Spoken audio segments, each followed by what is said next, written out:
Testing abortion is targeting high schools to get their message across. Did the same thing at Sandpoint High School in January. Abortion at any time is murder, and God says it's wrong. Idaho is now the first state to pass a bill law banning abortions. We are banning abortions in the case where a person alleges that the child was conceived in rape or incest. Idaho bill would allow potential relatives of the unborn child to sue abortion providers. Are you worried someone's going to die? That's what I worry about the most. The result is that these patients are now helicoptered out of state. So we have an extreme emergency in Idaho that exceeds anywhere in the nation. We've already lost 45% of our fetal maternal medicine specialists. So Idaho's shortage of doctors, already dead last, is getting worse, apparently. All 3 of my OBGYN partners left, each going to a state without abortion restrictions.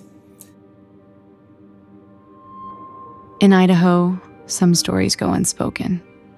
Abortion stigma breeds silence, isolation, and harmful myths, especially in rural communities, like those found across our state.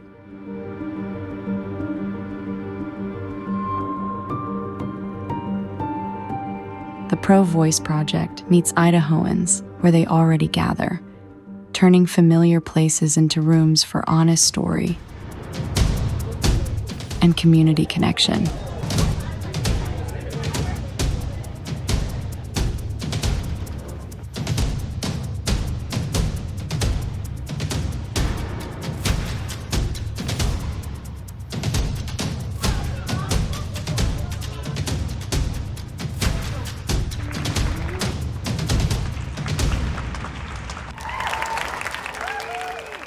Story is such an expansive container. It can hold multitudes. It can really tell the experience of a large swath of humanity, and that felt like the tool for this.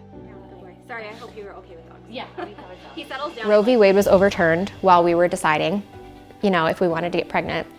And I did have a conversation with my husband. I remember telling him, this feels like a really scary time to be pregnant in Idaho. And it was like a month later I was pregnant. As soon as he looked at the ultrasound pictures, he knew that it was a fatal fetal diagnosis. The option was have a stillbirth, go into sepsis, or have a fetus carry to term, and then have a baby born that goes directly into hospice end-of-life care. It was terrible. It was definitely the worst thing that we've ever experienced as a couple, as a family. I feel like it's been really cathartic for me personally to be able to share and sit with other people that will listen. Now we're kind of at the point of we'll share with anyone that will listen because it's that important, and I hope people can learn from this. When Roe fell, it really hit our group hard, and Jen went off on this trajectory that has just been so inspiring. And she's given a voice for people in Idaho who do not have a voice. And how impactful that can be and how that can spark more stories, and we can have sort of like a positive wildfire. I really love this show. I'm from New York City, so I don't really see what's happening in Idaho. I was deeply moved by the stories that were shared today. I started tearing up halfway because I'm like, there's no way women are going through this. It was an eye-opening experience. Everyone gets a chance to tell their story, and for that story to be received in the way that Jen and the Pro-Voice Project have been receiving these stories. And I think more and more people should be listening to this story. And I really hope that it goes all over the country to where it is needed, and that's everywhere, to be honest. With local partners, libraries, faith spaces, art organizations, and businesses, we create spaces where vulnerability is safe, courage is cultivated, and bridges are built. Room by room, stigma loosens and culture shifts. Communities see what abortion bans mean for their neighbors and what silence costs them. Your gift places a chair, lights a stage, or opens a door for the next Idahoan ready to speak and the thousands who are poised to listen and be transformed.